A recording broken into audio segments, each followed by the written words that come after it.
everybody.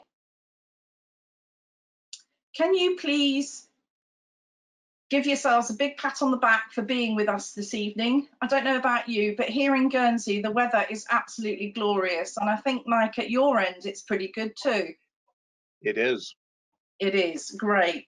Well, thanks to everyone for joining us this evening. First of all, a big welcome to everybody, and particularly, of course, to our speaker, Mike McGovern, who I'll introduce in a second. Mike will have the last word, so do please stick with us till the end. We're going to do some questions with Mike beforehand, as well as the advanced questions that we've had. You'll have an opportunity for your own questions. Towards the end, I'm going to very briefly introduce you to the rest of the core polio team who are here to help you. And if there are questions today that relate specifically to matters in these islands, Great Britain and Ireland, we may well come back to you about that afterwards, because we want to spend the hour with Mike. So I will also tell you at the end about the next webinar, which is going to be very exciting as well. So these webinars will be every 6 to 8 weeks. So welcome, Mike McGovern, the chair of the Rotary International PolioPlus Committee. Yes, good day. How are you? We're good, thank you. Thank you for taking the time out. Very pleased to be with you, and it's you know, as you said, it's a beautiful day here, and you can look forward to this weather heading across the pond. It looks like you'll have a few good days there, but you know, it's been wonderful to do a number of these Zooms and webinars, and to really, you know, we're almost at the time we would have been gathering in Hawaii for the Rotary International Convention. And you know, a few days ago I used that as a backdrop, not today, but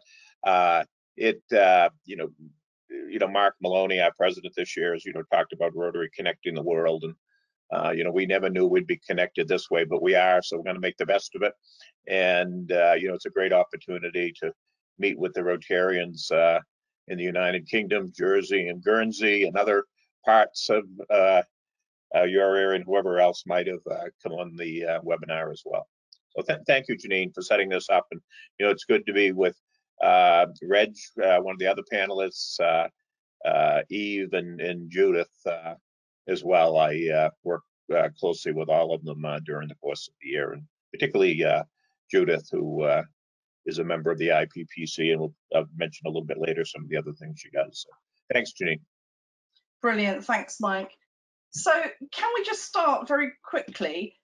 What does IPPC, International PolioPlus Committee, what is it, and what's your role as chair? Yeah, you know, sometimes I wonder, Jannine, you know, what the role is as chair, but you know, the IPPC is the letters stand for the International PolioPlus Committee. And you know, early on, after Rotary began the effort to eradicate polio, the trustees were directly handling all the issues, the trustees of the Rotary Foundation, dealing with polio. And it quickly became clear that, you know, trying to work in a partnership, as well as, you know, keeping something as large as this going, required a set dedicated committee. So they formed a separate committee called the IPPC. It's made up of Rotarians around the world. Interestingly, I've been the chair now for about 5 years, but you know, one of the members is John Sever, and John Sever is the governor who first sent a letter to Rotary International suggesting that they take on polio eradication as a project. Raja Sabu is an advisor on the committee and from India, and is about to be a member who just has tremendous experience. But anyway, the committee has a number of responsibilities.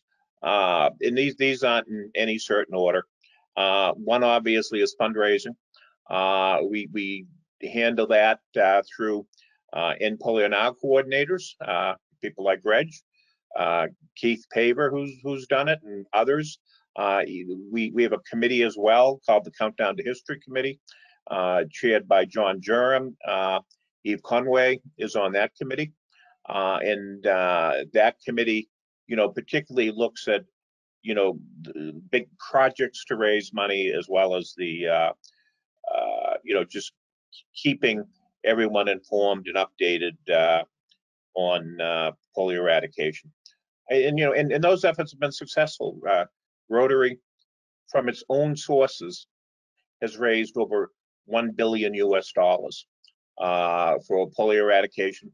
With the match from the Bill and Melinda Gates Foundation, it's over $2 billion that Rotary has been able to spend to help eradicate polio. So, the fundraising aspect of this is crucially important.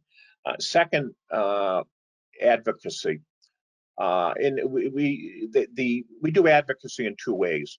One is advocacy to the governments of the world to give money to the partnership, to the Global Polio Eradication Initiative, and the other way is advocacy to governments such as in Pakistan, Afghanistan, the Democratic Republic of the Congo, Nigeria, but in so many other places, to have an active immunization program, particularly to focus on polio eradication. But Judith leads advocacy worldwide. Judith Diamond, she has a particular focus, obviously, in the United Kingdom, which has been extremely generous, the second most generous government in the world to polio eradication. She also works with particularly Germany, the European Community, and with other Commonwealth countries, and that's extremely successful. We have advocacy in Canada, and Canada is headed up now by Jennifer Jones, working with Dean Roars and Valerie Wafer, and they're also advised by Wilf Wilkinson and Bob Scott. And if you notice, there's 3 women on that committee.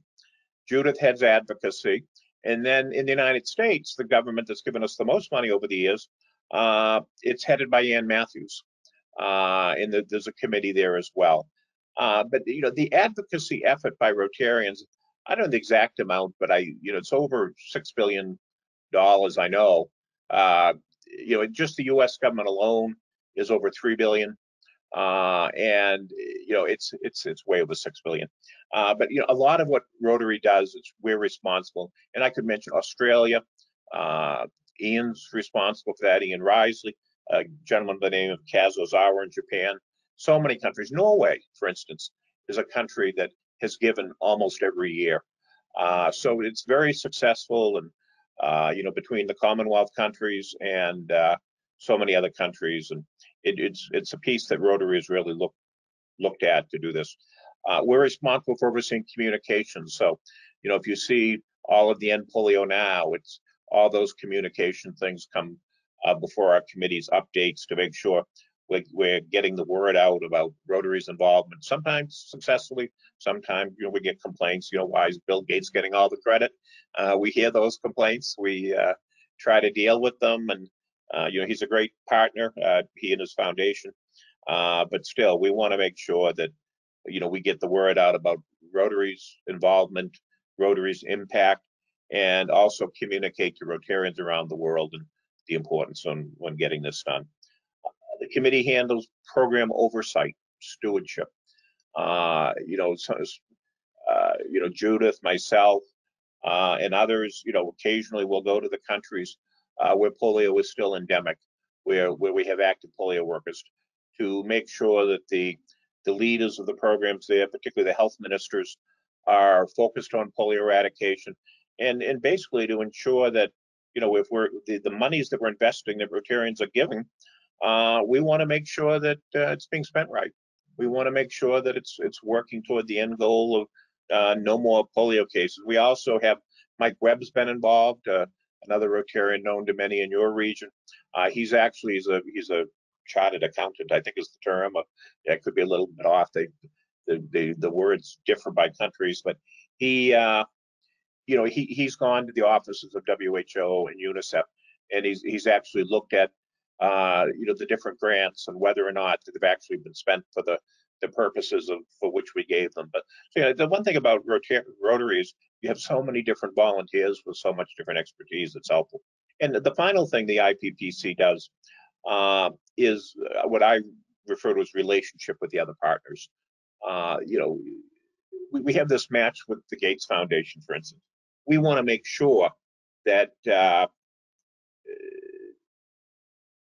Gates, knows what we're doing without interfering, and we want to make sure we continue that relationship. They've given us over $1 billion, so you don't want to mess up that relationship. But similarly, with W, relates to another question later. But we work with the partnership. Just a couple hours ago, I had a conversation with Hamid Jaffrey, and Hamid is in charge of polio now in the WHO Eastern Mediterranean region, which includes everything from Syria to Iran, Iraq, Afghanistan, and Pakistan. And we had some issues involving a grant. And I talked to our staff about it, but I said I want to talk to Hamid. So a day later we had that conversation. And so it's those types of things. So the IPPC has been around. It's made up of volunteer Rotarians. We're all volunteers, and we meet 3 or 4 times a year. And we it's what I really enjoy about it is the variety of the work we do and the internationality of the committee itself. It's a good group. Thanks, Mike. Well, it certainly sounds as if you've got your hands full. So, moving on slightly, in relation to that, Rotary is a member of the Global Polio Eradication Initiative, the GBI, which is that partnership with the WHO, UNICEF, US Centre for Disease Control, and obviously more recently the Gates Foundation, and in fact even more recently the Gavi Alliance, Vaccine Alliance, and of course governments of the world that contribute, like the UK has.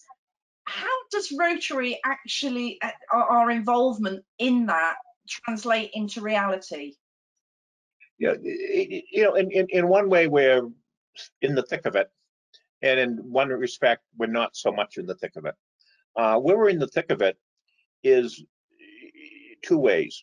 One is through complete integration into the committee structure of the partnership, and I'll go back to that in a second. And the other piece is with the Rotarians in the endemic countries.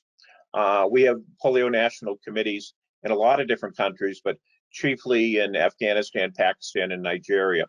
And they interact with the partners all the time. And for example, I had a conversation with Aziz Memon this week in Pakistan, and he had a couple of issues that he wanted to discuss, and they involve the other partnerships. We have that involvement. Getting back to the committees,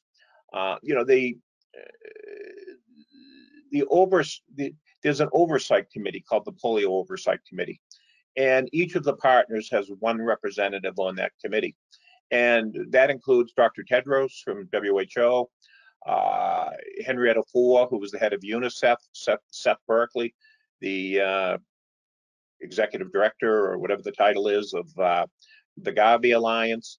It includes Dr. Robert Redfield, who's the head of the CDC, and I serve it on as a member of Rotary. And the key high-level decisions, and I only mean high level. We don't get involved in the weeds. That committee gets together, makes the decisions. We have very public meetings. The last one in person was in Abu Dhabi on November 20th. But we also had a couple of telephone meetings over the last few months, particularly dealing with issues involving COVID. But the day-to-day work is handled by the something called the Strategy Committee. And again, that has representatives, the heads of the polio programs, or the chief staff people in the case of Rotary. Carol Pandak serves on it. And they meet about every 2 weeks. I listen in on those calls. I'm allowed to say things, but members of the committee generally do most of the talking, and the rest of us know enough to keep our mouths shut. But Rotary is fully involved in that. There's a group called the World Health Assembly at WHO, for instance, and I'm asked to appoint a representative of Rotary to go to that. And every single time I ask Judith to go, because Judith has developed relationships with the different health ministers there and the different individuals, and is known to everyone, and she helps to organize side meetings during those events, all to advancing the partnership. And there are whole, there are committees on communications, there are committees on dealing with advocacy, and then there's a lot of special committees. Dr. Eckhard Pandal from Germany, a Rotarian, serves on one that deals with containment. They had a committee on transition when we looked like we were a little bit closer to getting it done, about how we were going to get the countries themselves to take over responsibility. But what we try to do is to have a Rotarian serve on all those different committees. But what we don't do is we're not an implementing partner. While we have Rotarians thankfully go and they participate in NIDs, we rely on the vaccinations. 99.8% of them are given not by Rotarians, but by people the partnership hires to deliver the polio drops. And so Rotary's role is not one of direct implementation, but as I mentioned earlier, we do have oversight responsibilities, and and we really depend a lot on our committees of Rotarians in the different countries to look at what's going on. But I don't, and Rotary was the spearheading partner, and I hear Rotary referred to it as the conscience of the program. And sometimes we doing their program or they doing our program, we're all doing our program. And I did mention that working with the Gates Foundation. Chris Elias is the person there he's the president of global development is his title, and we work particularly very closely with him. Just one example, Michelle Zaffron, who's the head of the polio program at WHO, he plans to retire in the next few months, and there's been a subcommittee formed. That's a search committee, and it's the chef de cabinet or the chief of staff of Dr. Tedros, Dr. Redfield, Chris Elias, and the Gates Foundation, and I serve as the fourth member. So I don't say that saying building myself up, but it's just as an example of how Rotary's involved with the partnership. I think that's really important, Mike. That we as Rotarians in our clubs recognize how involved Rotarians in clubs just like us are actually there, involved in the things that are going on, and do have a seat at the table. I think that's really helpful. Yeah. And I know that one thing I should say, excuse me, Jannine, in particular, there are a lot of regional meetings like in Africa and even in South America, and we get an invitation to all those meetings. It'll come to me, it'll go to Carol Pandak, our staff person, and at each of those meetings we try to send someone, but we usually try to send someone that's nearby, and we try to send people repeatedly. And someone say you ought to give more of the advantage. I look at it as we want someone that was effective, and by being effective, you need someone who follows the lingo all the time, who's known to the players. So Tunji Funsho, for instance, who was our polio chair in Nigeria, he goes to a lot of the meetings in Africa these days. I send Aziz Memon to a lot of the meetings in what they call the Eastern Mediterranean region, because one, it's a lot cheaper, but two, it's important for, I think, a Rotarian from the region to be there to represent Rotary. Thank you. So, Mike, I know that as part of one of the committees that you talked about, one of the most important committees as far as I'm concerned, you had to, as a team, make a very difficult decision a few months ago to temporarily suspend much of the polio immunization programs. Could you briefly explain what that actually means and what the ongoing situation is with that? Yeah, COVID hit everyone, beginning, the end of last year in China, and, then spread around the world. And, it became, things really, about the first 2 weeks of March, I think everyone hit the realization that this is a pandemic, it's all over the world. And, we just need to do things differently as societies and otherwise. And, if you look at the polio program, what we were doing is we were asking, over the course of the year around the world, nearly 1 million community-based vaccinators to go door to door, to take one of those polio vials, to ask someone to open their mouth and to put the 2 drops in. In a pandemic situation where a virus is spread by open mouths and, you know, I'm speaking of the COVID virus, it just was impossible to continue house-to-house vaccinations when a pandemic is sweeping the world. You know, and particularly as, you know, in your region and here in the United States, you know, people just weren't ready. They didn't have the personal protective equipment. They didn't have, you know, the masks. They didn't have, you know, all of the understanding and protocols. You know, so anyway, the decision, you know, came up through the system. There were recommendations, you know, and you know, eventually, you know, came through the strategy committee. There was a draft statement prepared, and we had a meeting of the Polio Oversight Board in early March, and you know, there was a draft decision, and we took the decision to we call it pause vaccinations, and you know, I think I'll hold off because I see your future questions. You gave me a list beforehand relate to, you know, more of that decision and its effect, but you know, you know, we looked at it, and the terminology that was prepared is there was a moral imperative just to pause the program, and there was also a moral imperative to help out with COVID, since we did have so many people that were capable and able. So, you know, but ultimately, it's the decision of the governments. You know, the World Health Organization provides a lot of advice. They have you know, instructions, they have guidelines, but ultimately the decisions on whether to move forward with the program of vaccines are made by individual countries. So, you know, the decision, everyone would think it would be a difficult decision. I looked at it, if you pardon my slang, it was a no-brainer.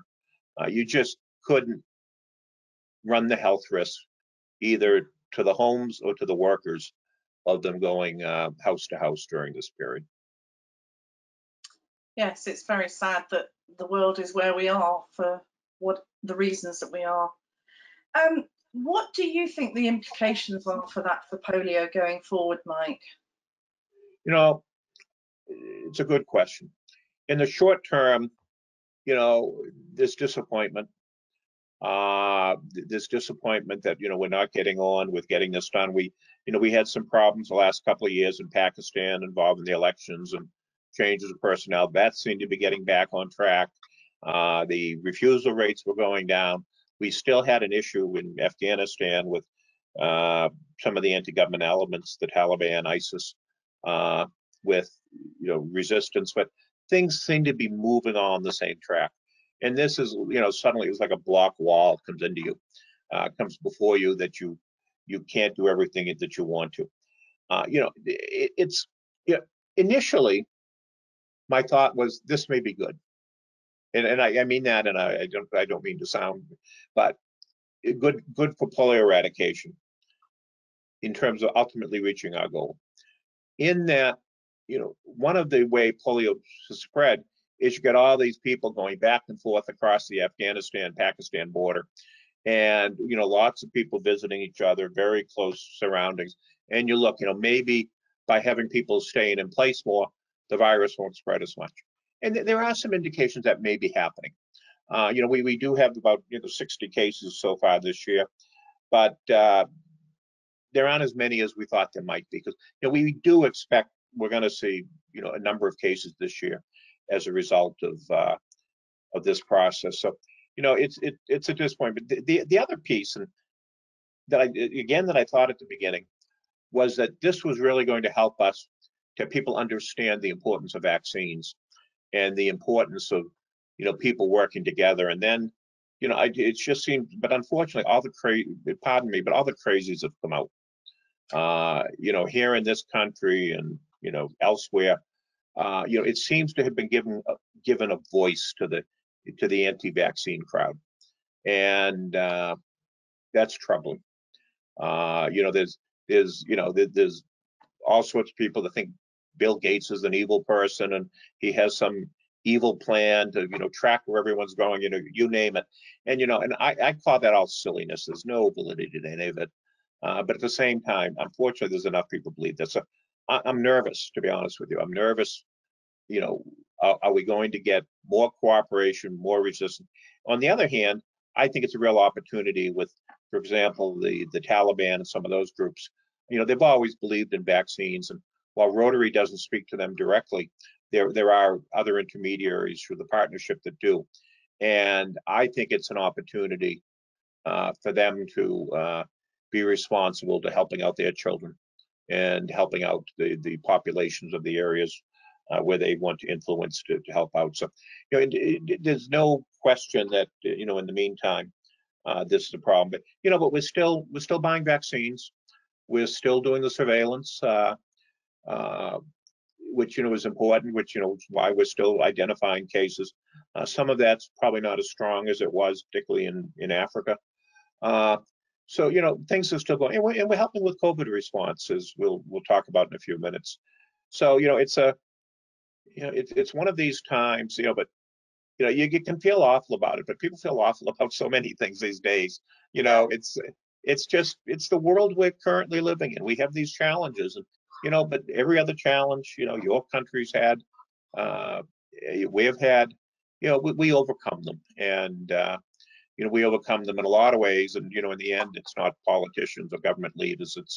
It's the people who think things through clearly and have long-term goals in mind, and people follow them. So you look at the example of Rotarians.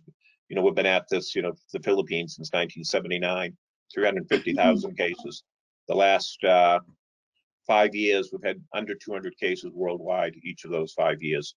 That's pretty good persistence, pretty good determination, pretty good vision, and it all happens because people like Judith and others go knocking on the doors of government, and because 35,000 Rotary clubs around the world, not all of them, but a good many of them, believe in this program. They believe that eradicating polio is important to the children of the world, and they think it's important to get it done so that Rotary can continue to use its potential to go into other things.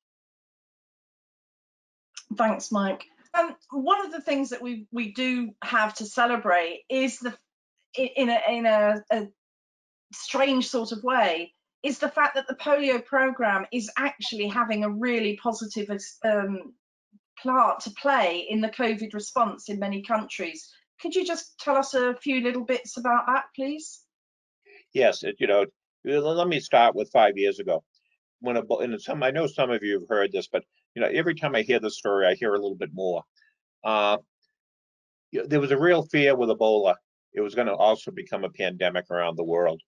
And what happened was we had an infrastructure in Nigeria that was dealing with polio. Just as we've done with COVID this time, we immediately moved that infrastructure for polio eradication over to help out with Ebola. Margaret Chan, who was then the head of WHO, Tom Frieden, who was the head of the CDC at the time, both said, publicly as well as in one-on-one conversations, that I was able to have with them at times, that if it were not for the polio eradication framework infrastructure, we would have had a pandemic then. So sometimes you wonder what Rotary's contributed by getting this whole thing started with the partnership. Just that alone. It's the same thing with COVID. It's a lot of our folks are the laboratories where the testing is going to, those are all started and funded by polio. The system of delivery of tests is all being done by the polio program. When someone has a test and it's taken to the lab, that's all the polio system. The individual workers are not all of them, but a lot of them have been redeployed to help out with things like the hand washing, the social distancing education. We do a lot of social mobilization, billboards and that type thing. A lot of those billboards, the people who used to design them for polio are now temporarily designing them for COVID-19 to get the message out. The emergency operating centers that we have in the different countries for polio, have now become emergency operating centers for polio, for COVID. In a few months ago, when I was in Pakistan, beginning of February, with Holger Kanak, our incoming president, and Ravi Ravindran and Aziz, we visited a call center where people could call with all of their calls about when someone comes to their door on polio and there's a question of polio. Well, now that call center has been repurposed for COVID-19 in the short term. And they've not only, had the people that were there when we saw it, but it's expanded fivefold. So all these things are building off polio, and it's good that we're doing that. It needs to be done. The more we can help out in the short term with COVID, the quicker we can get back to polio eradication, full speed. Thanks, Mike. Can I slip a question in there, actually, that's come from somebody from the audience, and I haven't prepared you, so I hope you can, but I know Judith can answer it if you can't. What's happening about our polio donations? Does that mean they're being spent on COVID? No, that's a good question. A lot of our polio donations now we're buying vaccines with. We're also, we really hope to get these programs back soon, and our grants tend to be forward thinking, and we're getting requests that the grants committee looked at a week or two ago that are for hiring people and the rest of the work. When I say hiring, these are small stipends and not full time, for immunizations coming up later in the year. But everyone who works on polio has been asked to keep track of all their time on COVID, and there's fundraising that's been going on for a COVID fund at WHO. Some of you probably have seen different governments contributing to it, and the understanding is, but there's never a guarantee, is that the polio program will be reimbursed for all of the work that is being done. So we're hopeful that reimbursement will come. But a little bit, this has always been Polio Plus, and a little bit of it, pardon the English, slops over. And I would hope Rotarians would be understanding about that, but we are keeping track, and we've got to get on to getting back to spending 95% of the money for polio itself. And when do you think we might be in a position for the polio program to resume? And how we're going to hit the ground running? I look at it as we paused house-to-house vaccinations. I think in many ways the polio program is still continuing. One thing we're doing is the development of this new virus. That's continuing. So but we're already having. There's a couple of countries who have already asked for permission to restart. And last Friday, I believe, the 21st, the strategy committee adopted a new statement, which I think you can actually find on PolioEradication.org, that gives guidelines for restarting the programs, and that instead of saying you can't do them, which is basically what it did say, it now says it's up to the countries to determine when it's safe to do it. So we are getting ramped back up. Thanks, Mike. Yeah, that new strategy is actually available, as you say, on the PolioEradication.org website. And if anybody wants it, they can email us, and we can point them in the right direction if they struggle with that. Mike, how do we keep our Rotarians enthused? How do we get them to carry on with this commitment that has been there for so long? This inevitably is gonna mean a longer period till we get to our ultimate goal. What are your thoughts on that? I look at the fun things that you do in the United Kingdom with the crocuses, with the bears, all of that contributes and helps, to get the attention of all of the work that's done on social media, but what keeps me going on this is, I never forget any day that, since other Rotarians started this, back when I was a kid practically. There's 19 million people walking on Earth who didn't become paralyzed because Rotarians started this. And, and that number is growing by more than 300,000 people a year because Rotarians started this. There's 1.5 million people who haven't passed away from polio. And, I just, we get new Rotarians all the time, and it's, there are always going to be people who are going to say, I've had enough of it. But, I just can't imagine working on something for 35 years and giving up on it in the last 2 years. We've been at it. So, I look at this weekend I read, there was a woman who recruited another woman. And 2 years ago, there's a lake in New York State called Lake George, 32 miles long. And they decided they were going to swim a relay, take turns, 5 miles, and then the other one would do 5 miles. And they'd swim the length of Lake George, the 32 miles. They did it, and they raised $30,000. They got the Gates match, the $80,000. They raised $120,000 of polio eradication. But it's those stories that I think lift up people. All these different activities, the fun marches that people do. Rotarians are just amazing folks in their generosity and in their acceptance of this as a project. And we're not going to get everyone to be fully behind any project in Rotary, but this is one that everyone, I think, understands how important it is for the children of the world to get it done. But it's all these activities, and it's the great thing about polio eradication is that there are so many people that this is a passion for, all around the world.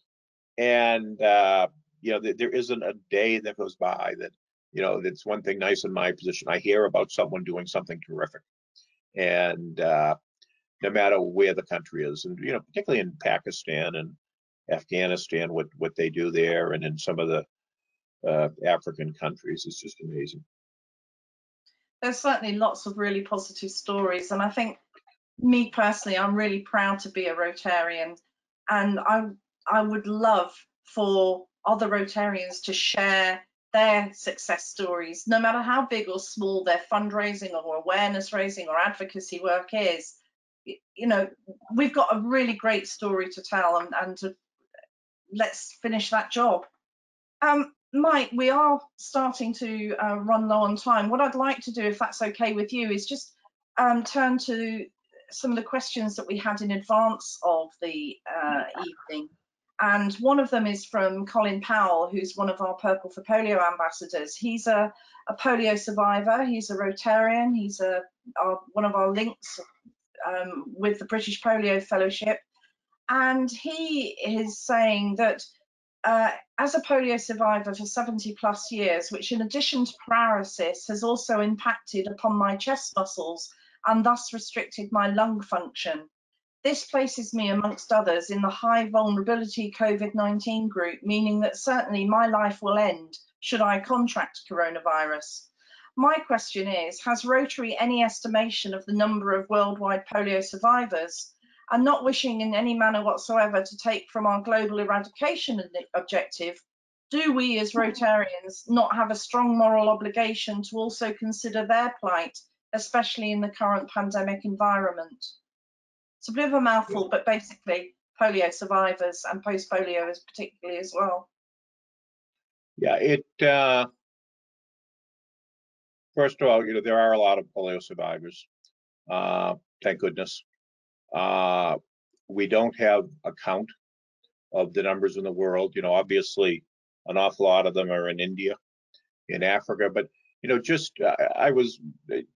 you look at the glare in back of me, there's a house behind that window, and a young couple just moved in there, and I met them out on the lawn, appropriately distanced, a couple days ago. Met him for the first time. But anyway, he asked me, what I did, and what kept me busy, and so I mentioned polio. Well, it ends up he's a physical therapist, And the first thing he said was, "Oh, I know all about polio. I have all these patients that come in with post-polio syndrome." And, you know, it just hit me. You know, there are so many, and, you know, different clubs have done different things. And, you know, if you look at Rotary, we actually began the whole effort on this is with, you know, way back, you know, 80 years ago, when Rotary was helping what they then called crippled children. They founded the group that became the March of Dimes. Rotarians were involved in it. Rotary was the chief source of money. But eventually Rotarians, you know, once the vaccines came along, said, you know, we don't want, our priority isn't to treat, our priority is to prevent. So, you know, there's a lot of clubs and activities. You know, you look at, you know, we provide wheelchairs in a lot of places, we meaning Rotarians, not the polio committee. But, you know, it's a real big issue, but we don't have a number. And we don't specifically have a, you know, there's a Rotarian Action Group of polio survivors. We specifically have a Rotary program that directly deals with the challenges that polio survivors have. Okay, Mike. Well, thanks to Colin for a lot of the work that we do, and here in Great Britain and Ireland, we try to increase our working relationship with them and to support them, particularly through this time where some of them are finding it very difficult. Another question from Kate Lloyd. I understand Nigeria is one of the few countries still to be declared polio free. Can you explain why a rich, educated country like Nigeria has failed to completely eradicate the polio virus, especially when there's been consistent funding from RI and recently from the Bill Gates Foundation to purchase the vaccines? So slightly political question there, but I don't think it's meant necessarily. No, that's fine. Tone. You know, a couple of years ago, I went to a town called Maiduguri in Nigeria that the Tunji, the chair in Nigeria, took me up there, and they took us into a camp for 60,000 internally displaced people. Put another way, these were 60,000 people who were trying to get away from Boko Haram that was founded in that community. And, you know, I think when you look at Nigeria, it's these anti-government elements, the Boko Haram in particular, that stopped and delayed polio eradication. They prevented their kids from being immunized, and they also, you know, sadly, we were talking about it earlier before we were on, they attacked polio workers. And, you know, the day that I was there, the day before, there had been a suicide bomber right in the camp, right at the entrance to it, that killed 3 people. And, you know, that's why it didn't get done in Nigeria. The good news is that we haven't had a case since September. It'll be 4 years in September. And there's a regional certification commission that's been looking at certifying Africa, virtually the whole continent, except for a few of the Arab countries at the top, polio free. And that committee, it was just announced, is going to be meeting again in late August, virtually. So, you know, the road toward having Africa certified as polio free, we're on that road. We believe it's happening. When I say this is the wild polio virus. I'm not talking about the vaccine derived, but there's a very real possibility that even with COVID, we're going to see Africa certified as polio free later this year. And that will be something to celebrate, and for Rotarians to have some fun and raise awareness in their community and raise some money. Yeah, you know, and you asked earlier about support and enthusiasm. It's achievements like that. You know, it's in January, it'll be 10 years without a case in India. You know, and it's celebrate what we've achieved. And, you know, Rotarians like to celebrate. We have lots of reason to. Absolutely. Talking about strange questions, not strange, probably one that you're not going to want to answer. This is from Bob Merritt, who says that he thinks he's correct in saying that despite all the efforts, smallpox is the only infectious disease that's been eradicated worldwide. If I'm correct, how long realistically do you think it will take to eradicate polio? Question mark. Too long? Question mark. You know, that is a good question. You know, we used to say, you know, the goal was by, you know, the 100th anniversary of Rotary, 2005. You know, that was 15 years ago. Since then, there were a couple of others. You know, we've tended to avoid announcing dates. You know, to me, it's the forward progress. It's the getting the numbers down, reducing the positive environmental samples. You know, I'd like to say in the next year or two, but you know, there's so much uncertainty right now with COVID and the ability to, you know, get those drops back in the mouths. And you know, I just know the partnership going to do everything it can to get it done. You know, and the money's going to run dry at some point. We got to get this done. But I'm not gonna put a date out there. And not to get political, but you know, in the United States, we were all going to be back to normal by Easter Sunday, and you know, didn't happen. So anyway, Okay, I'll leave it at that. Thanks, Mike. You briefly mentioned about the vaccine-derived polio, and there is actually another exciting development, hopefully imminent, in relation to a new vaccine. Could you just tell us a little bit about that, please? I'd be happy to, Jannine. This is called the novel vaccine, NOVEL, or new oral polio vaccine. And it's actually been under development for about 11 years. And the Gates Foundation funded the research and the development. And last year on the European continent, they actually did the trials, and the clinical trials, and everything looked positive, everything looked successful. They applied for something called the early use license that was originally due to be granted, you know, if all went well, by next month sometime. That would be June. Because of COVID, you know, like everything else, delayed a little bit. You know, they're working on other vaccines, as we all know. But you know, that's still progressing. But meanwhile, Gates has funded 100 million, the production of 100 million doses. They're actually producing it, that it will be ready by July 1. Another 100 million doses will be ready by the end of the year. So, you know, in that particular vaccine will, you know, if we can get enough supply, and if it lives up to the potential that everything is indicated that it will, we'll get rid of the problem with vaccine-derived cases. Fingers crossed. That would be wonderful. Yeah. We've got 10 minutes left, Mike. There's a couple of things I want to mention before we just come back to you at the end.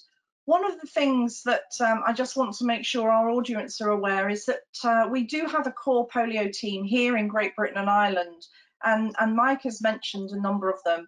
I also realise I probably didn't even say at the beginning who I am.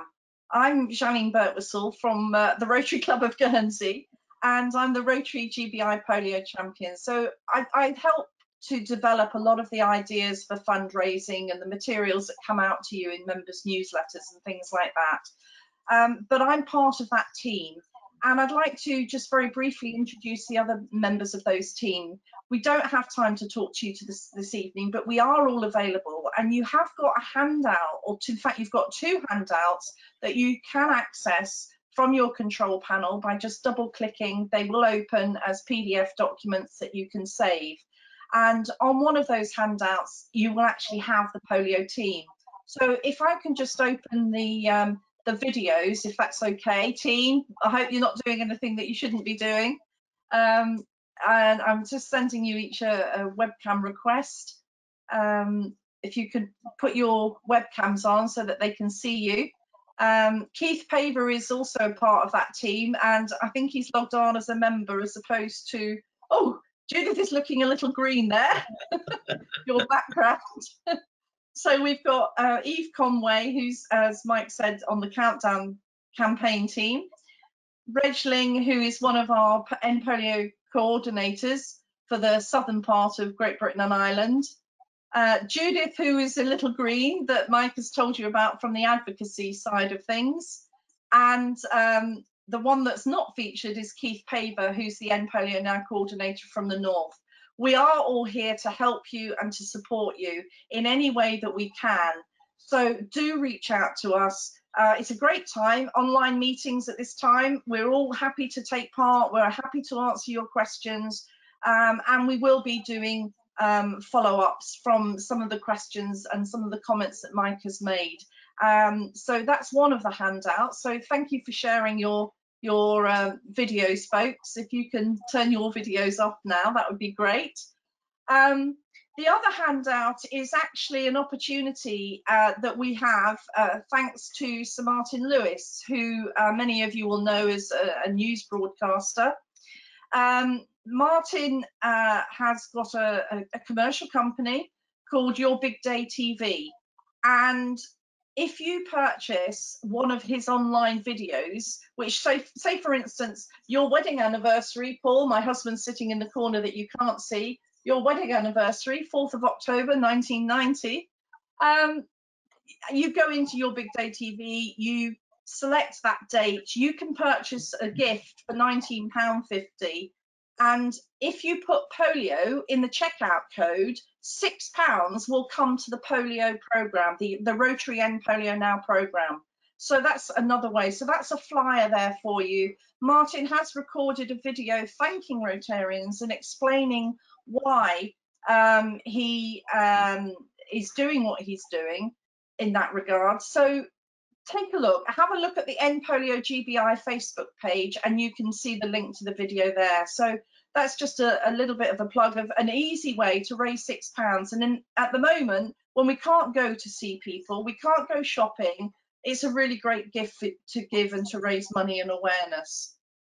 I also want to tell you that the next polio webinar, because we are going to run these every 6 to 8 weeks, will actually be a little bit more technical, but I'm promised in a simple, easy to understand format for simple Rotarians like me, with a speaker from the WHO who is very involved in the polio programme and the COVID programme, and how the operations between the two are working.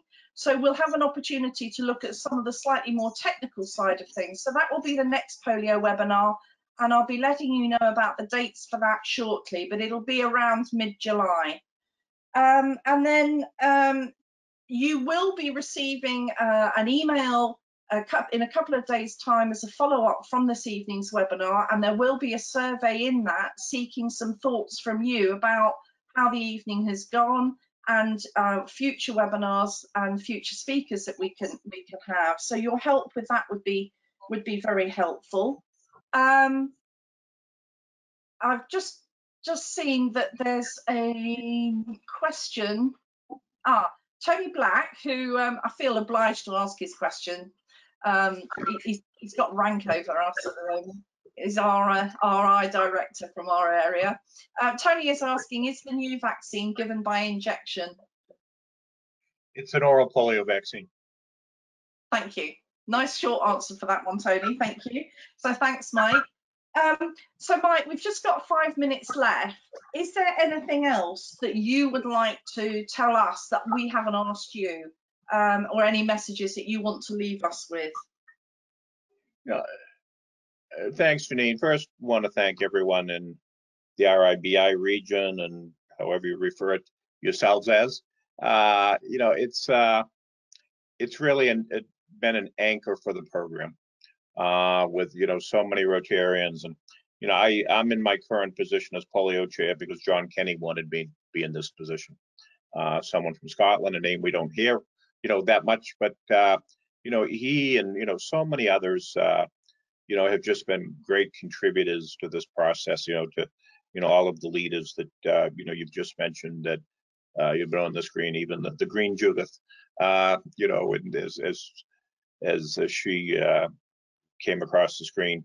But it's we're going to get this done. We don't know the exact day, but I look to it, another program that particularly in your part of the world has received a tremendous support, and that's the World's Greatest Meal.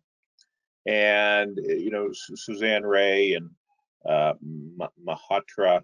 Mukesh. Yeah, thank you. You know, helped organize that, you know, from the beginning and around the world. And, you know, that's raised millions of dollars. But, you know, I often think of it as you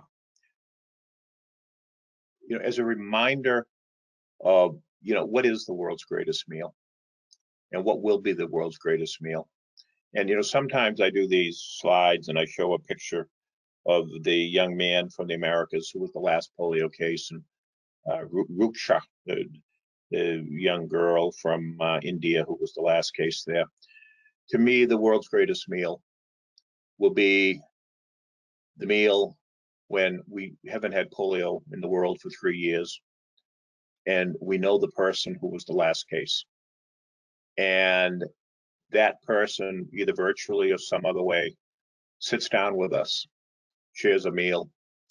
And, you know, I think we can all feel at that point, you know, we did it. There's millions of children, billions, who aren't going to get polio over the course of the next decades because of what Rotary began. And we were all part of that. And, you know, I just, you know, also can't imagine that be a Rotarian on that day and to not have given something, either through their club or through individually, to polio eradication. You know, this is history, and it's history that because of Rotary, it's going to be achieved. We can all be proud of that, but you know, it hasn't happened yet. That meal is still to come, and you know, thanks to the continuing commitment of Rotarians, the commitment of our partners, and the involvement of our governments, and particularly because of the willingness of parents in the countries with polio to have their children's mouths opened up and to allow someone in the neighborhood or otherwise to put those 2 drops. And that's how we're going to get this done. We are going to get it done. And I just want to thank, on behalf of, you know, the IPPC, every Rotarian involved in the effort, and all those who work with us so loyally, faithfully, sometimes risking their lives to get this done. So thank you. Great to be with you today. And Jannine, especially you, for organizing this. Thanks, Mike. You actually made me cry at one point there. Yeah, I hope we can all be celebrating that world's greatest meal together, because it is only by working together that we can end polio, and it's only by communities working together that we can address COVID. And it doesn't matter how small someone's support of the polio campaign is or how big it is, everybody is important. And it's absolutely fantastic for Mike to have given us an hour of his time this evening, when he's got so many other things that he needs to be doing from a polio perspective, as well as having a life too, Mike. Do you have one of those as well? Keep busy. So I just want to say thank you to everybody. Sorry. My next project is to go to the dump. Okay, well, quite a lot of the dumps over here have not been open, and they've been very long queues when they have reopened. So thank you to everybody that's taken part, the people that have sent questions in. There will be some info coming out to you, as I say, in a few days' time. Please get in touch with us. Any questions that haven't been answered that you want answered in future webinars, let us know, and we will be here. We are here for you, because only together can we end polio. So thanks, Mike. Thanks to the core team, Eve, Judith, Reg, Keith, and me. And see you sometime in the middle of July when we have our next polio webinar. Thanks, everyone. Bye.